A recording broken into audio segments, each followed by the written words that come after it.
The Leafs beat the Canucks 3-2 in a shootout. Two struggling teams put on a pretty good show on a Saturday night. We're breaking it down. This is Rink Wide Vancouver.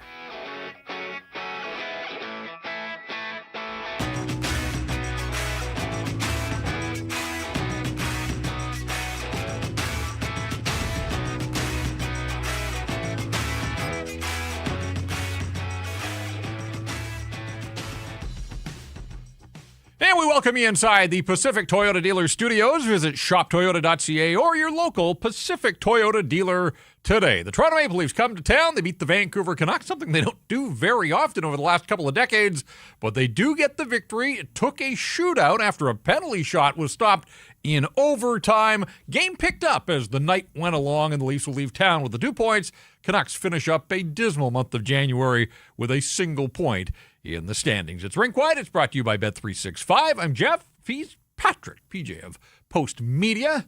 It was a night that the Canucks saluted the Olympians. A week from now, the Olympic Games will be underway. PJ's on his way to Milano. We'll talk more about that as we go. And I guess fittingly, it was a couple of Olympians for the Toronto Maple Leafs that ended this thing in the shootout. It was William Nylander and Austin Matthews both beating Nikita Tolopilo. They scored two in the shootout. They only got two during the run of play. 65 minutes hockey. Tolopilo was terrific yet again. And for the Vancouver Canucks, you want to see the future on display? Well, it was there. Jonathan Lecker-Mackey with his first since opening night. And Tom Willander jumped up into the rush, identified an opportunity. Nice pass from Evander Kane. And the Canucks had a couple of leads in this hockey game, but they couldn't make them stand up. Max Domi with a goal early in the third period tied things up, and that's the way it stood until they got to the skills competition. So, again, two teams that aren't going anywhere. Nope. Two struggling hockey clubs, but you know what? Sometimes misery does love company, and they actually put on a pretty good show, I thought. Yeah, I mean, the first period was a little bit dull, but yes, no, absolutely. Picked it up, and the second period there was lots happening. Canucks had a lead. Let's not forget, the Canucks had a lead. Two leads. Well, yeah, ended 40 up 2-1, and I mean, the Leafs reminded us that this team should have been better, right? Like there's a lot of firepower on that team. There's a lot of talent. Austin Matthews, until almost the breakaway, was non-existent in this game. I think he had one backdoor chance that probably should have scored. Second period, Nikita Tolopilo made that great save. But, like in the end, that was a fair hockey game and a fair result, and I think I was entertained. I hope people are entertained too. And we'll do our best to entertain here on Rink Wide, and we want you to be a part of it. We always say that. We'll give our thoughts, and there's a lot to talk about as this game moved along, so we'll continue to analyze, but we want your contributions, your thoughts, your questions, your comments about the game, about this hockey club. You can ask PJ Olympic questions if you want. Super Chat charity partner again this season, the BC Mental Health Foundation, changing the face of mental health and addiction by supporting breakthroughs in care, public understanding, research, and knowledge exchange. They are the Canucks after all, and they were holding on for much of that third period. The shots on goal in the third were 18-5 in Toronto's favor. And so I said this on the program, I thought Adam Foote missed the mark. After the New Jersey game, Kevin Lankinen gave up 5 goals on 24 shots against the Devils. It looked like his play was slipping, and I thought he needed a night off. They came back to him against Pittsburgh. He was okay against the Penguins. And then he got shelled early against San Jose. And I just thought one of those two games probably should have been a Nikita Tolopilo start. Easy to armchair quarterback. I get that. That's what we do. But no, where I criticized the coach earlier in the week, he got it right. Yeah. I wanted to see Tolopilo get this start, and Adam Foote got it right, and he was rewarded with a terrific performance. Nikita Tolopilo faces 41 shots in the hockey game. And again, the Leafs have firepower, even if it wasn't the most motivated version of Austin Matthews and William Nylander. John Tavares had a couple of chances in the third period, had a dangerous look in overtime as well. Yeah. And it's unfortunate for a guy his size, Patrick, that the tying goal went up and over and off the back of Nikita Tolopilo. It doesn't seem possible, given that he fills the whole net. But yes, I mean that I suppose I don't know if that's an experienced goal. We need to get Woodley on to explain that one. But a composed performance. Like obviously got the shutout that wasn't but was on Thursday, and tonight you look at the shooters. I mean, obviously the Ducks have some talent, but like I said, the shooters that are on that roster, the talent that's on that roster, 41 shots in the end. Austin Matthews, despite having a quiet night, somehow had 7 shots on goal. But, William Nylander, you go down the list, Tavares, like those guys got the puck and they got the puck on net. obviously got helped out by the post there on the OAL chance. But yeah, a guy that played well and faced up to his shooters well, and it wasn't just that Matthews save where he went post to post. There were a couple others. I mean, the Canucks on the whole, and Adam Foote said this the other day, and he's basically right. They have been playing better defensively. And through much of the night, you and I love looking at the heat map on Natural Stat Trick. It was a very calm heat map, and they were not giving up a lot of tough chances until the third period. And the Leafs really cranked up the pressure, and that more than anything to me is the great sign. Here's a guy that playing on the big stage, playing against the big team, and under pressure in crunch time, and he bailed his team out. He got his team a point, and obviously the Canucks aren't really hoping to count too many points. Nope. But in the long run, and the point here is, and this is the thing we keep harping on, is that in the end, the fans don't want to see wins, but they do want to see heart. And that's what you get from a goalie is when they stand up like that. And that is heart from your goalie, is getting 18 save performance in the third period. You know what else fans want? I don't care where the Canucks are in the standings or who they're playing. We say it all the time. I mean, fans just want to be entertained. When a game goes beyond regulation time, I want more of that. Yes. These two teams understood the assignment that they're in opposite conferences, so the bonus point helps the team that gets it, but it doesn't really matter that you're giving it up to a non-conference opponent. Trade chances. Put your best players out. Go end to end. Get a penalty shot. Whatever. Overtime was fun. When was the last time we said that? Oh, my God. I mean, people wrote columns after the last overtime performance being like, can we please stop this? But no, it was outstanding. I'm just trying to get shift art here because I really want to get a sense of who was, because we saw Garland and Pettersson, tough night for them, but on the whole, those two played great in the overtime. And how did Pettersson not score? I want to see that replay. Well, my notes here, like right off the opening faceoff, Jake McCabe moves in off right wing, has a glorious look, and Tolopilo made that stop. Then Jake DeBrusk cut in from the left side at the other end of the ice. He had a good chance. William Nylander was set up neatly by OEL for a quick shot that Tolopilo had to get across and make the save. Then there was Garland. Well, first of all, there was the little giveaway at the side of the net that almost handcuffed Joseph Wall. Then Garland at the side of the net from Jake DeBrusk, Philip Hronek, and Petey. As you said, they both had glorious looks. And at the end of that shift, it was Austin Matthews running out of gas, but with just enough to stay ahead of Connor Garland, who ultimately hauled him down, and that led to a penalty shot. So all of that happening in the first 4 minutes of overtime. Again, overtime was designed to be fun, to put skilled players on display, and more of that, please. Even though these teams won't face each other again this year, but maybe it can serve as some sort of template for other teams that go to overtime, because it was. And look, fun's been in short supply at Rogers Arena this season, but I quite enjoyed the 5 minutes of sudden death OT. 3 shifts for Jake DeBrusk in OT. I thought he was pretty good tonight. Obviously he was good the other night. Yeah, like he's finding his way, and that to me is a good sign. Like there's a player that we'll see if he stays, but a guy that's doing what he can and in a bit of I don't know if a weird role, but I don't even know if it's actually a fourth line role. But he's lining up in the fourth line. Right. Him and Drew O'Connor, I think they're a good pair. Like he set the goal up for him the other night. He's playing with his head up, that's for sure. And probably you want to get a goal or two from him given what they're asking him to do. But on the whole, he was a good one. I thought deserved to get the extra ice time in overtime, and I would have liked to see maybe a little more Drew O'Connor over. Anyway, but it was a good game. I agree with you. It was an exciting overtime. No, I'm glad you brought up deployment because I do want to get there because while we saw a lot of the veterans and sort of the mainstays, again, they're a 32nd place team, Patrick.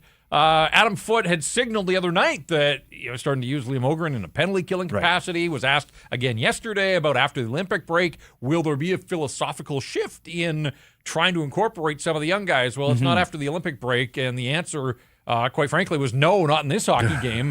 Certainly when it came to Jonathan Lecker-Mackey, who scored one of the goals. But I want to save that because I do want to go there. Free Petey in the chat saying, why is P.O. Joseph on the ice in overtime? I think actually he would...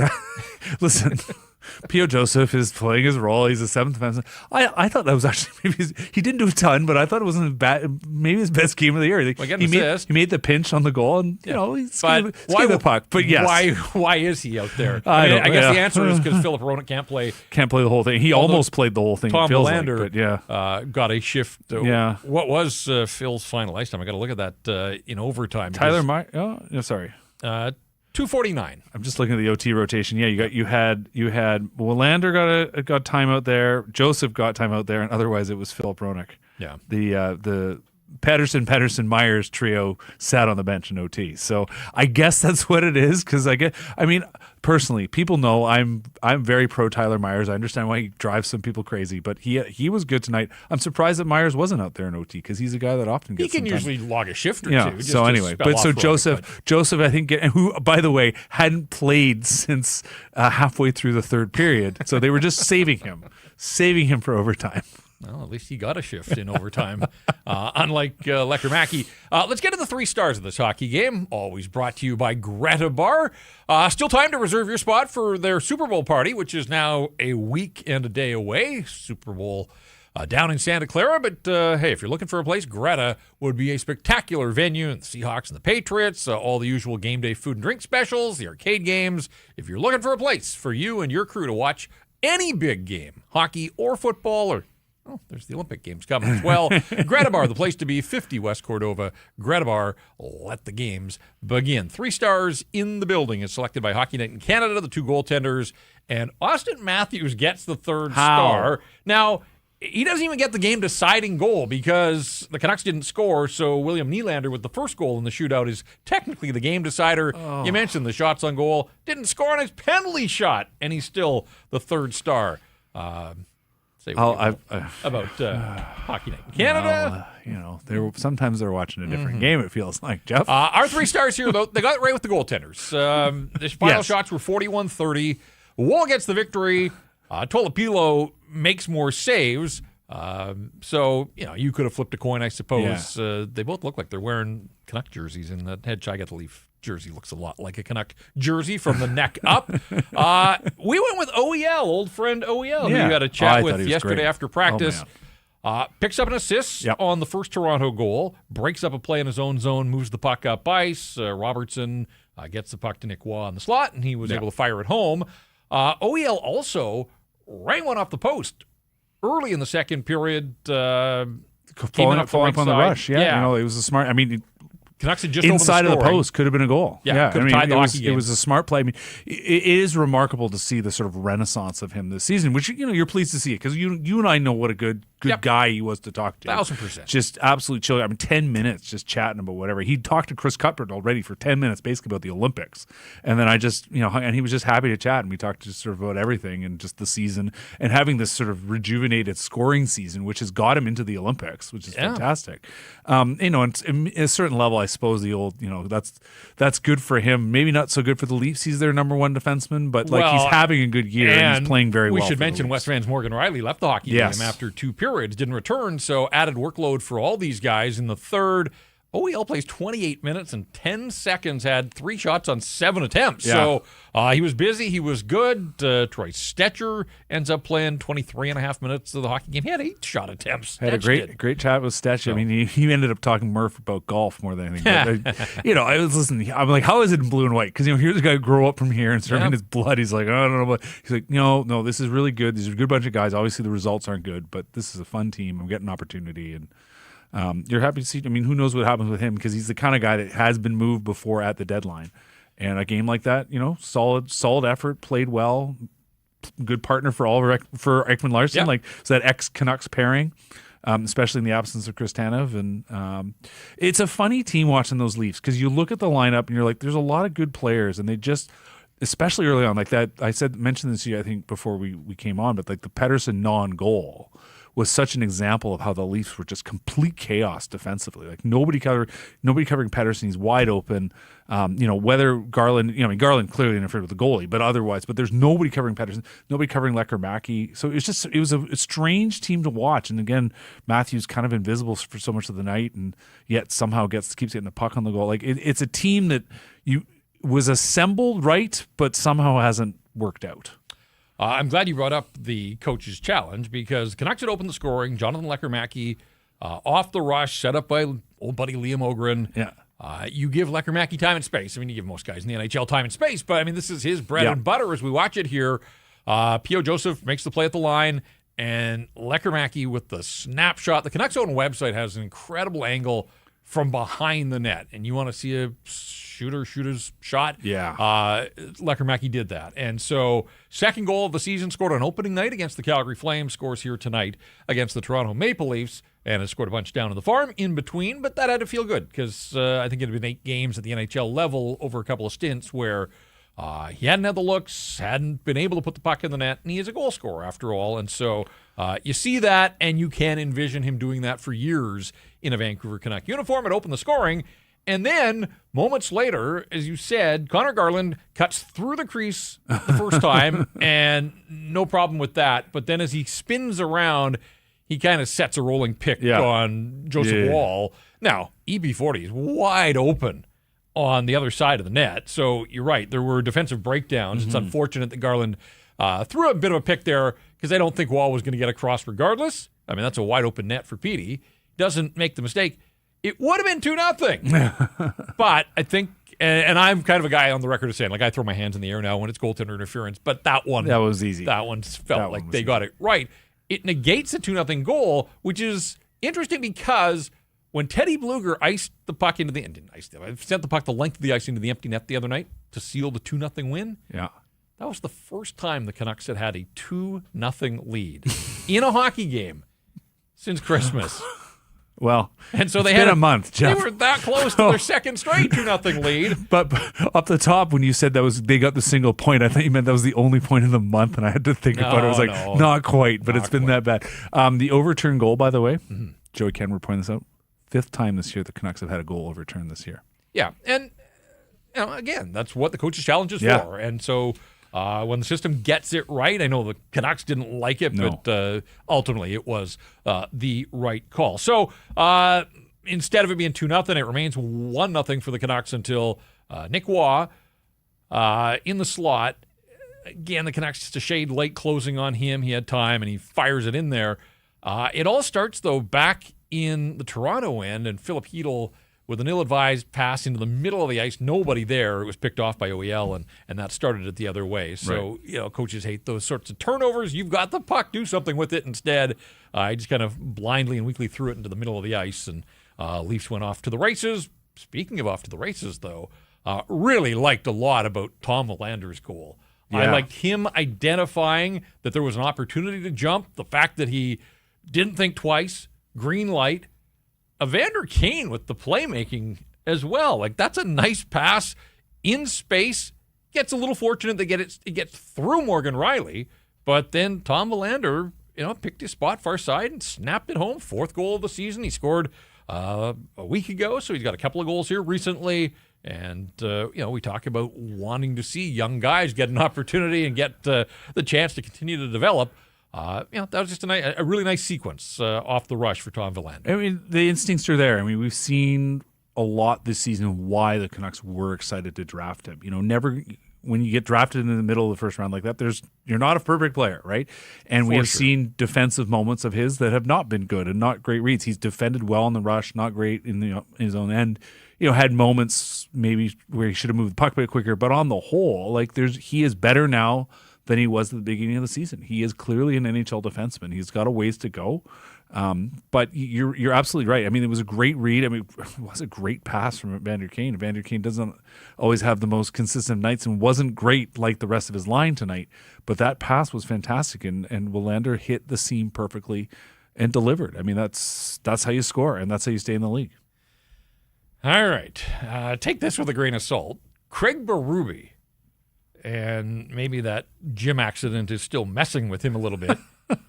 He said the third was perhaps the Leafs' best period of the season. Oh, boy. Against the 32nd place Vancouver Canucks. Well, you'd hope so. They just schooled the Canucks 5-0 a couple weeks ago. Yeah, no kidding. What are you talking about? Yeah, well, yeah. He said the Leafs weren't going to be denied tonight. They needed a shootout to beat the Vancouver Canucks. I don't know about that, sir. Second period, I think, they were trailing. Yeah, well. Anyway, he's pumping up his team because they need, listen, Jeff, I wrote a column about morale yesterday, right? Yes. I talked about the Canucks' morale seems to be, talking about Liam Ogren with his, I think everyone's seen it now with the stick in the scrum. And I told him after he should have asked a question, and he was going to go ask a question because if you're going to participate, you got to. That's true. Anyway, but there's a little bit of a spirit here. And I asked the same question of OEL, and I said, "How are?" He goes, "Well, obviously losing sucks, but like we're doing okay. We're still in it.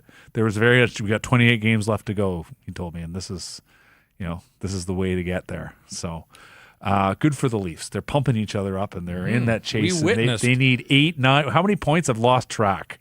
How many points? I haven't even looked at the updated standings, but Elliot Friedman on the second intermission is talking about the sell-off is on in Toronto now, Yeah. so they have made the decision. So congrats, Leafs, your best period of the season against the Canucks, and now you're selling off. Nick Postchak with a super chat, and we really appreciate the contribution to the BC Mental Health Foundation. Decent game. I can put up with entertaining losses where it looks like the guys are working hard, and congrats on the Geno book. Patrick, great read. I second that. Still out there? And we've said that. We've said that. The product has been so bad on home ice, and people that care about wins and losses have just seen so few. The Canucks are 6-17-4 now on home ice. So wins in 6 games, points in 10 of their 27 home ice games. But back-to-back wins on home ice this season? Back-to-back wins on home ice since last March? You got to go back. And now the Olympic break, it's quite likely going to be a full 12 months between consecutive home ice wins for the Vancouver Canucks. Just tell me, when you were figuring that out, was that one you went to look for, or was that one of those eureka moments you sort of realized as you go down the list? Yeah, I know it started with, have they won it back-to-back at home this year? Okay. And so I started to go through, and the answer was no, and then it was, well, when was it? And so it's been a while. This is why we rely on you, Jeff, for sacrificing yourself to find these things out. Well, it's not the stat that stands out, but it could be. Let's get to the stat that stands out, always delivered by Uber Eats. And Uber Eats is enabling fans to maximize their fandom all season long with exclusive game day deals on the app every time the Canucks are at home. You can get a buy one, get one 6-piece chicken McNuggets from McDonald's in Vancouver only on Uber Eats. From game day eats to paper plates and napkins if you're hosting, to all the ingredients you need to make your favorite game day dip before, during, or after the game, Uber Eats is assisting every fan's hockey experience all season long. Hashtag crave the stats. I said it right off the top that few and far between are Leaf victories here on the West Coast. Toronto wins in Vancouver for the first time since before the pandemic. December the 10th, 2019. Canucks had won 8 straight. I need to look at that lineup. They had won 8 straight against Toronto at Rogers Arena. And going back 2 decades, the Canucks were 18-2 coming in, so they're 18-2-1 in their last 21 home games against the Toronto Maple Leafs. Bo Horvat, Josh Levo, Tanner Pearson, Adam Gaudette, Antoine Roussel, Brock Besser, Christopher Tanev, Elias Pettersson, JT Miller, Jake Virtanen, Jay Beagle, Jordy Ben, Michael Furland, Oscar Fantenberg, Quinn Hughes, Tim Schaller, Troy Stetcher, and Tyler Myers. And in goal, Jacob Markstrom. So some familiar names, Oh, my but goodness. a fair bit of churn as well. Josh Levo with the goal. Oh, for which team? Canucks, amazingly. Oh, my God. All right, let's get to deployment here because we kind of laughed about P.O. Joseph getting a shift in overtime. Jonathan Lekermacki scores a nice goal. We went through that. He played 12 minutes and 6 seconds on the night. There were no power plays in this hockey game. Either way, there were penalties at the end of the second period. DPD and Scott Lawton, that was it. There was a penalty shot, but there was no 5-on-4 action at all. Second time in the homestand that the Canucks didn't put an opponent on the power play. Pittsburgh didn't have a power play either. So all of this game played at 5-on-5 until overtime when it was 3-on-3. Jonathan Lekermacki didn't see the ice in overtime. Jonathan Lekermacki had one 25-second shift over the final 12 minutes of the third period. And that was with 10 minutes to go. That makes no sense to me. No, and that was with 10 minutes to go, and his line mates got on the ice. That's the bizarre thing about this, is that, like, Ogren got out there. Bluger got out there. Like, it was a bizarre benching of a player that, like, there's being careful with a young player, right? Like, you got to earn your ice, right? Like, you shouldn't just be out there for the sake of being out there. But it just doesn't fit with what you're trying to do, because in the end, aren't you trying to show these guys crunch time? Like, this is crunch time. Exactly. Like, so the stakes cannot be lower for the Vancouver Canucks right now. And he lost, and you lose the game anyhow. Yeah. He lost one shift, I guess, to Kampf. Okay, was there a face-off? We need to go look at that, but sort of an extra shift, okay. But then, he the second one, Kampf starts on the face-off, and then DeBrusk comes out instead of Lekermacki. So It's just very strange. Very, very, very strange. I don't know. Yeah, that one. So again, I'm happy that he went with Nikita Tolopilo. He got that part of it right, but I don't like that, and I don't understand that. And again, like, they've got 2 games to go here before the Olympic break. Stakes aren't any higher for the Canucks going out on the road, and then there are 25 games remaining after the Olympic break. 25 inconsequential games in the grand scheme, where actually losing is better for the hockey club and the organization than wins. So why wouldn't you maximize the opportunity? And I'm with you. It's not about just blindly playing these guys. It's a 2-all tie. Yeah. Like, he's got one of your goals. He represents the idea of the go-ahead goal. Yeah. Put him in a position to succeed. Put him out there in overtime. Yeah. It's very strange. Now, yes, he was on the ice for the Nick Waugh goal. He was one of 5 Canucks out there. I don't know that it was his fault any more than anybody else. So if Adam Foote's looking at that and saying, well, defensively, again, it doesn't matter in the big picture here for the Vancouver Canucks. I don't get that. I don't get that at all when you continue to put a guy like Connor Garland, who's struggling right now, or Evander Kane. Now, Kane didn't play in overtime, but Evander Kane still got his share of minutes in this hockey game, 18 and a half minutes, and made the nice pass. But other than that, didn't notice him an awful lot in this one. There are a few minutes there, I think, that you could take from Evander Kane that you could give to a guy like Jonathan Lekkerimäki. So, yeah, don't love that. Aatu Räty, only 11 minutes and 42 seconds. He was one of the low ice time guys. In fact, I think he was the low ice time guy. And I didn't notice him a lot in this game, but Linus Karlsson had the best chance for the Canucks in the third period. 3.5 minutes to go. Philip Heel comes down the right side, a bit of a delay, and slides the puck across the slot. Yeah. And Karlsson got a fair bit on it, got the look that he wanted, and Joseph Woll, who didn't have to make a lot of saves in that third, but that was a game saver. And so Linus Karlsson, just 2 shots on goal. That was one of them in the hockey game, 13 minutes and 38 seconds. But again, late in the game, I'm glad to see a guy like Karlsson getting an opportunity. But if that's Jonathan Lekkerimäki in that situation, maybe he gets that puck up a little higher. Maybe it goes in. Who knows? We'll never know, but we won't know if he doesn't get on the ice. Nope. It sounds like Farhan actually asked about it post-game. So okay, good. Well, we'll see if we can get Adam Foote's post-game remarks a little bit later on. This segment of Rink Wide is presented by the Pacific Toyota dealers, and they want to tell you about the Toyota Prius plug-in hybrid, a no-compromise approach to electric vehicles that offers the best of both worlds. You can drive up to 72 kilometers on battery alone. That's enough to get you from downtown to the rink to the grocery store and then home to recharge. Seamlessly transitions from electric mode to the gas engine for a combined range of 962 kilometers. No sacrifices when it comes to horsepower or style. It's got the sleek, low, wide exterior and a sophisticated interior loaded with tech that's actually easy to use. You can lease a 2026 Prius plug-in hybrid SE from $109 weekly at 3.99% APR for 64 months with $3,300 down. Visit shoptoyota.ca or your local Pacific Toyota dealer today. I don't know if you were wondering, but I'm going to tell you anyhow that the month of January mercifully comes to an end for the Vancouver Canucks. No. Oh my goodness, Jeff. That's when they're playing. They go 2-11-3 in the month of January. That included the 0-4 when they got skunked on the 6-game road So for trip. the record, 7 points, not 1. That is correct. Yes, they amassed 7 points. 2 wins. 7 of 32 possible points. You know, I think I've talked about this. I don't know if I've talked about it here, but I know I talked about Matt and Blake. And, I wrote this story last week about the 98-99 Canucks. Right. And it was remarkable looking at the run out to that season, which was, I was in grade 12 and I remember actually stopping watching because you're just like, oh, because there was a purpose. That was the last time they tanked and rebuilt, truly. And, talking to Jason Strudwick about it, and he's like, you just had to get up every day and play and be a guy that they could look at. And that is where we're at, right? Like, this is the same story for this group. So it's not just that they have fun and keep upbeat, but it's that every night they're showing that despite everything, it's a crazy test of character for in many ways for these players.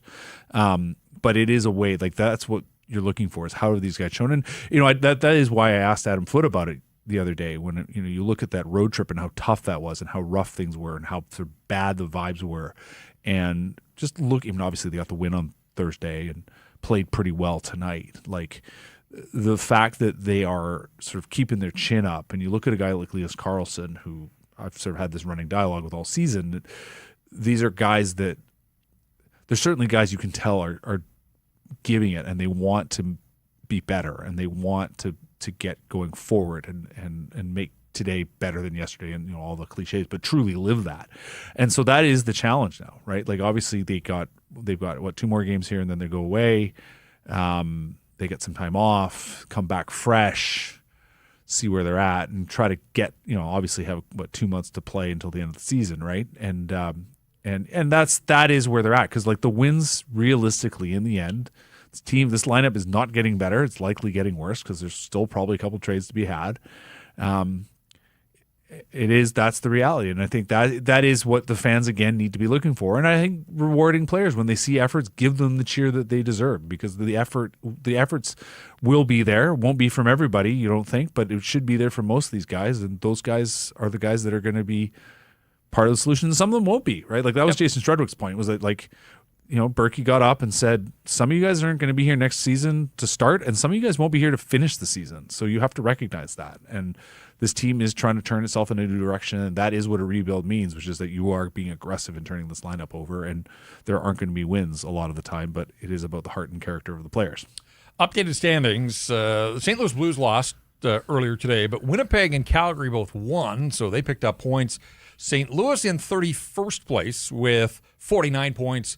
Canucks with their single point, 7 back of the Blues, and they have both played 55 games. So the gap is 7 from 31st to 32nd. And as Patrick said, 2 games to go here before the Olympics in Utah on Monday and in Vegas to wrap things up on Wednesday. All right, we alluded to the fact that Adam Foote had spoken at Rogers Arena. We are going to get to the coach here momentarily. Before we do that, though, we want to tell you about this contest that we're running here on Rink Wide.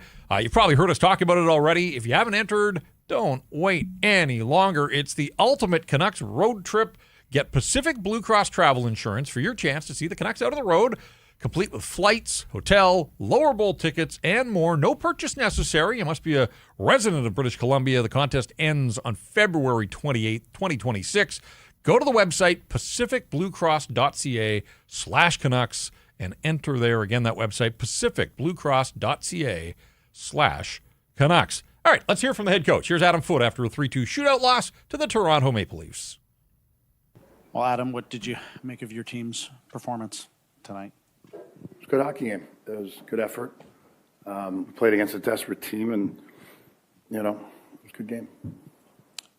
You've been somewhat conservative in overtimes at times this year. It didn't seem that way tonight. Was that by design, or is that just sort of how the game developed with a Toronto team that seems to be pretty aggressive at 3-on-3? Well, I'll watch it again, but I mean, when they open up, we can strike like that when we have speed. There was more of what they didn't do. That's the reason why we did what we did. But there was probably one I know of for sure, but until I watched the tape, 2 where we played it wrong and they got a 2-on-1. We just, in the neutral zone, backing up. One guy didn't realize 2 guys were behind him. Third period, it looked like maybe they had a bit more territorial play. What happened in the third from your end? Well, we play against a desperate team with a lot like they're going for, right? And, they were pinching on us. It seemed like a few board battles. We didn't get pucks out. We should have got out. And that's what happens when you play against a team that's as desperate as they are. Lekramaki didn't play the last half of the third. Was there something earlier that maybe you didn't like, or just take us through that thought process? No, it's more of the defensive side of it. He's getting there for sure. The more time he's with us, the more he'll know certain things, and the trust will be there. It's just slight movements defensively that it's just being young, and it's not even a mistake. It's just, like I said, the longer he's here, he'll and probably even, he's a smart guy. He'll get that pretty quick. Over the last couple of games, it feels like you guys have tightened up in terms of preventing some of the backdoor, passing kind of breakdowns. What do you think you guys are executing better to have cleaned that part of your game up? I think just mentally, we're staying locked in, right? I'm not going to go back to what I've talked about the last week or so about where we were at mentally and emotionally, like with a lot of things going on. We're just focused on our jobs and not getting, not getting down or changing the way we know how to play from a bad bounce, a bad call, or maybe someone makes a mistake. Just play. And I thought we locked it up pretty good. They're going to, a lot of when they were on our end, they're on the outside. And they try to get the east-west, and they almost had a couple on us. They probably had two earlier. We adjusted. Our players recognized it. We're fine with that. Like, I'll have to watch it again, but there's a large percentage of what they did in our end. We're okay with it. And a couple games for Filipino on the wing. How have you liked that fit for him so far? I like when, he big adjustment. He's missed a lot of time, and he hasn't played. I don't think he's played too much on the wing. Just the defensive side of it, coming into his zone or playing more on the wing than down low is definitely an adjustment, especially when he's on the weak side of the ice. Like, teams are now going 3 high, and D's are diving down and just picking up coverage. It will take some time. All right, there you go, Adam Foote. His thoughts on the hockey game, a little bit about his approach to overtime. I don't want to relitigate. I'm not sure that I just, again, like the fact that in time Lekkerimäki's going to get there. No, just play the kid. Roll the dice. Yeah, I mean, there's an element of, I get it, setting the kid up for success and not for failure. But, like, especially the overtime thing, like, what are we talking about here? I mean, what is overtime for? Like, your team wasn't playing safe. Like, they were playing to get it, and that's why they gave up some chances, and that's what overtime's for. So, yeah, listen, it certainly the 2 times you can say, okay, you put an extra center out there, fine. But, like, that moment where you're open, it's an open rush, camp goes off, and you're, like, DeBrusque goes on, like, just get him on. Get him on. Let him play. Before the game, there was an Olympic send-off. This is the final home game before the Olympic break. When we all return, we may see an arena full of black seats. That seems to be the plan, that final ribbon of burgundy seats along the one end, the retractable seats, are supposed to be replaced. I guess I was told again yesterday by Canucks staffers that, yes, that is still the plan. Okay. Thanks for confirming. Yeah, we shall see. Out of sight, out of mind. They don't play again until February 25th. They're at home to Winnipeg now. They can reconvene for practices even while the Olympics are wrapping up. I think they can all get back to work on the 18th, I believe, is the first day of practice, but with guys either at the Olympics or on their way back, and they'll get a little bit of a rest. Like, these aren't going to be full practices until, I would think, a couple of days before the Winnipeg game, when you can start to ramp things up with your full roster and everybody that's available to you. But nice little ceremony. I was disappointed. I thought maybe they would include you in the Olympic send-off as well, but we'll have our own here on Rink Wide. It was nice. And, it's especially nice just to sort of see the guys step on the ice, get a chance to fist bump with the kids, and be recognized. It's a smart way to do it. I mean, I remember when was it 2010? Remember they actually did the medals on the ice, and right, yeah. Remember, I think it was Jarkko Ruutu was in the lineup for the Senators, if I'm not mistaken. He was there with the Finns. So it was just a nice way to do it. I thought it was well done. Yeah. And then we've got the Mums trip coming up here as well. That feels like that's been your exclusive reporting. I remember you said, "Hey, anybody heard about this?" And we're like, "No." Jeff reveals it. Well, it's good. I'm glad they're doing it. I've seen lots of teams around the league have done it annually. The Canucks haven't. It's been a couple of years since they did a mentors trip to Denver and Seattle a couple of years ago. But the Mums are heading out. They get Vegas, so that's all right. They're happy about that, I'm sure. Yeah, and starts in Utah. Well, the only thing that's it's too bad that Talk isn't the coach, because he's got the house. He could have had everybody over and had a nice big barbecue in the back. And I suppose they'll find options. I'm sure they'll be fine. They'll be okay. But they head out tomorrow. It's a travel day on Sunday, and then Utah on Monday night, and then Vegas on Wednesday. We already told you about our road trip contest. Want to take a second here to mention the fact that the Nation Work has partnered with Levelwear, a great Canadian sportswear company, and you're seeing athletes from all kinds of pro sports getting into golf, hockey, football, basketball players, even surfers using it as a new competitive outlet. That shift is exactly where Hurley and Levelwear have collaborated. Hurley brings the laid-back board sports energy And the collection pulls inspiration from Hawaiian and coastal prints, relaxed, expressive, rooted in lifestyle, and then Levelwear takes it up a notch. They take the inspiration, they bring it to life through performance-driven, sustainably made apparel that's actually built to move and play. The result is the Fairwaves collection, modern golf silhouettes that feel lighter, more wearable, less rigid, respectful of the game's roots, but definitely not stuck in tradition. The collection live and available on Levelwear's website. To shop, go to levelwear.com. You can check out the polos, the hoodies, the hats, and the casuals. Busy Saturday after a one-game Friday. Just about everybody, almost everybody. I think there were 15 games on Thursday. Just the one on Friday. It was a busy night around the National Hockey League. Canucks, of course, with the 4 o'clock traditional start against the Leafs, so games are still going on as we do Rink Wide here. It is time for our Bet365 line of the night, and for that, I'm going to look at one of the games on the Sunday National Hockey League menu. Outdoor hockey in Florida, Patrick, for the second time this month. Can you stand it? Well, I mean, that's part of me wishes I were there because it just sounds so much, it sounds fun and wild. They've had that tent over. I think they'll take that off. It's a Stadium Series game, not a Winter Classic, although the weather is expected to be unseasonably cool in Florida tomorrow, and that should help the ice. I saw some of the players saying that the ice, not so great.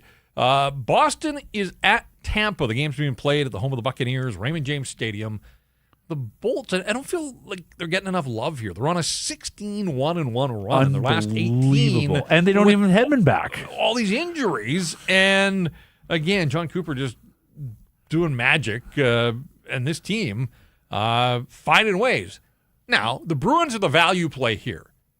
And I do wonder if the elements will slow a team like Tampa down. Does it even sort of level a playing field in some way? Boston has to be hoping. So I'm taking the Bruins as the underdogs at plus 185 on the money line.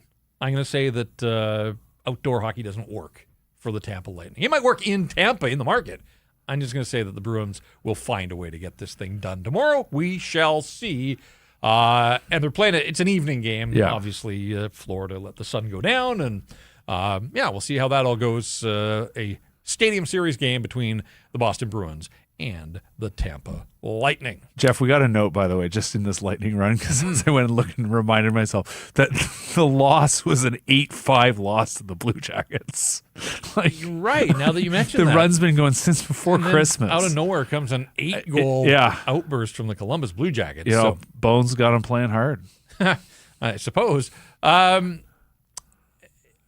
I mentioned this earlier, but I just want to take a sec here because I think this is exciting. And now it's pretty much here because you leave on Tuesday. You are going to Milano to cover the Olympic Games.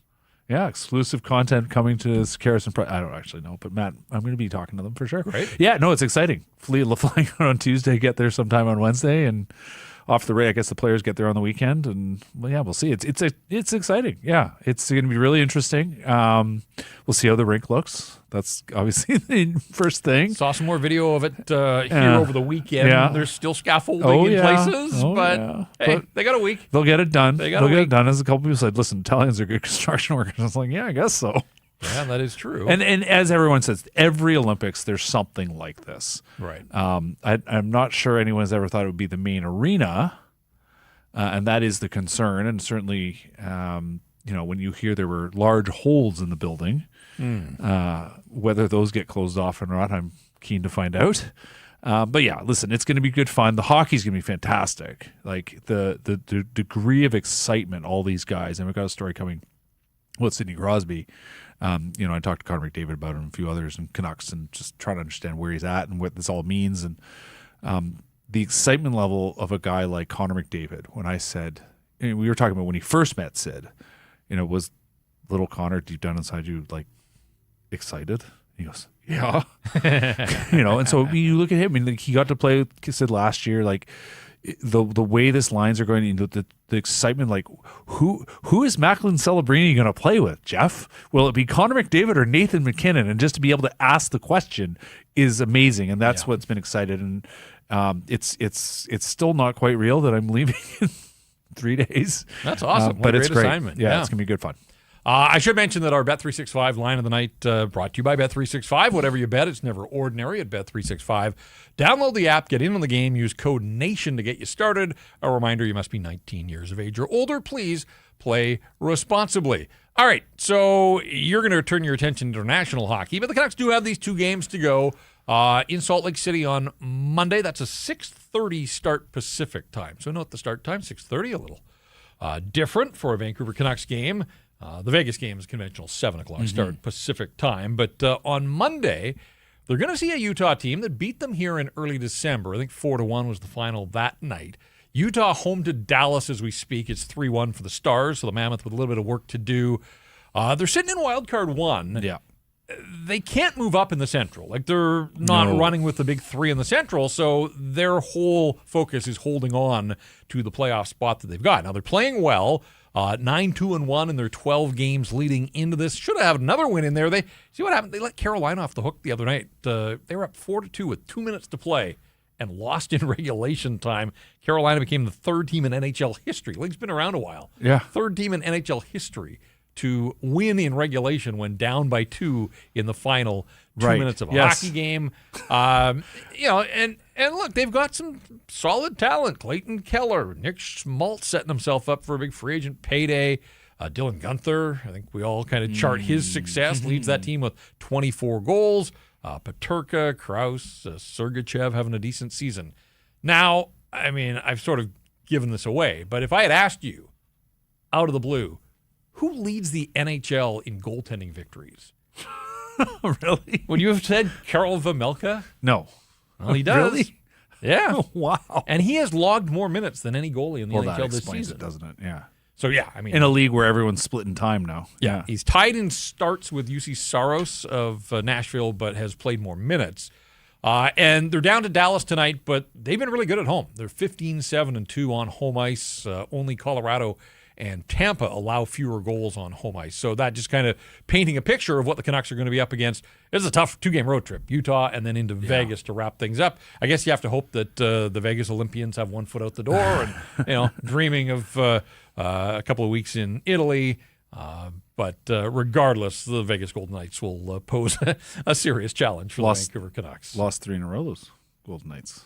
He's coming in tonight. All right. Well, so there you go. Maybe they are here for the. It is, Jeff. It is wild, though. By the way, just to remind everybody how ridiculous the standings are in the Western Conference right now. Because, like, as you note, the Mammoth aren't going to catch the Stars of the Wild. They are 4 points up on the Predators. It's looking at the goal differential that blows your mind because Mammoth are plus 20, then the Predators 4 points back, minus 27. And then you flip over to the Pacific, and you are reminded that the Seattle Kraken are in 3rd place, minus 4 goal differential. But there's this ridiculous 4-way race for 3rd and 4th in the Pacific, and I suppose you got to lump the Mammoth, even though they've been playing well, into this strange pile that has the Ducks, the Sharks, and the Kings as well, because everyone is within a point of each other. A point or two. I guess Sharks have 58 points, but it's just an absolute mess of a race. Is that a race? A chase? Well, I mean, on some level, somebody's going to win it. I guess it is wild. a race. Anyway. Hey, just as we wrap things up here, let's hear from Elias Pettersson. We heard from Adam Foote. Just kind of curious to get players' perspective. They trotted out Petey after a 3-2 shootout loss to the Toronto Maple Leafs here on this Saturday night. So here is Elias Pettersson after the game. Yeah, I thought it was a good battle. Game could have gone either way. We had our looks, they had our looks. We've seen you guys be a little bit more conservative at times in overtime this year. It didn't seem that way tonight. Has there been a change in mentality for you guys when you go into the extra? No, I think I had some playing a little too risky. I think I had 2 or 3 turnovers. It's not what we talked about. Obviously, I'm trying to play with instincts, but it's kind of those turnovers. How about Nikita and the way he played again tonight? Yeah, it's been really good for us, keeping us in the game all game long, and chances in overtime, but it looked like it came late in shifts. How are the legs feeling at those? Yeah, no, definitely. They were juiced up then. I was tired, but if we get a chance to score, I'm always going to try to take it. But On the non-goal, was there an explanation of why they overturned it? I mean, goal interference. I didn't get an explanation, but goal interference would be the clear reason why. Yeah. The explanation is that the goalie was interfered with, and therefore goalie interference was the call. I think that's a moment where he's like, well, did you see the replay? Because I'm pretty sure my winger skated through the goalie. Tackled their goalie, essentially, and negated the play. We talked about Jake DeBrusk in his strong game. It can be, and it was, a game of inches. He hits both posts on his shootout attempt as well. He loves that move, a slight delay, and try to go back against the grain, his left-handed shot.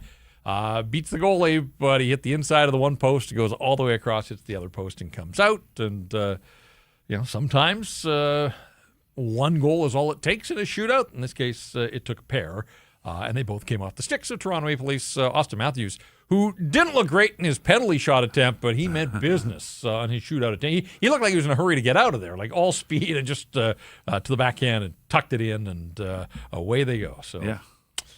All right, that is going to do it for us here. It's going to do it for you as far as covering the Vancouver Canucks. So enjoy your time. I will do my best. And we look forward to talking to you from Italy. Yeah. Hopefully get that opportunity. But no, it's a great assignment, and it's going to be incredible hockey. So looking forward to just sitting back and watching, and a little envious, quite frankly, that you're going to get a chance to take it all in firsthand. Jacob Fraser behind the scenes helping us out with the program tonight. We thank him for his service here. The final scorer, once again, was the Toronto Maple Leafs 3, the Vancouver Canucks 2 in a shootout for PJ. I'm Jeff. Thanks so much for checking out this episode of Rink Wide Vancouver.